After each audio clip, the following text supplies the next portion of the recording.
అందరికీ నమస్కారం. ఈరోజు నేను నామినేషన్ వేయడం జరిగింది. మా డాడీ శాసనసభ్యుడిగా ఉన్నందుకు నేను ఇంకా డెవలప్మెంట్ చేయడానికి ఛాన్సెస్ ఎక్కువ ఉంటాయి.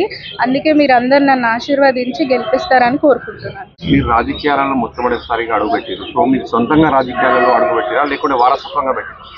ఇప్పుడు మా డాడీ అందరికి అందుబాటులో ఎక్కువ అవ్వట్లేదు కదా శాసనసభ్యుడిగా ఉన్నందుకు. సో నేను ఇక్కడ హెల్ప్ చేయొచ్చు అని, ఇంకా దగ్గరకు అవుదామని. ఇప్పుడు డాడీ అయితే మొగోళ్ళతో మాట్లాడుకోవచ్చు, కానీ నేను ఒక ఆడోళ్ళకి ఇంకో కొంచెం సాయం చేద్దామని వచ్చిన. అభ్యర్థులు అందరినీ గెలిపిస్తే మంచిగా ఉంటుంది. అందరం మంచి సిటీ లాగా చేసుకుందాం. మన వికారాబాద్ని మంచి టూరిస్ట్ స్పాట్ లాగా చేసుకొని అందరికీ జాబ్స్ వచ్చేటట్టు, అందరికీ ఉద్యోగాలు వచ్చేటట్టు చూసుకుందాం. Thank you.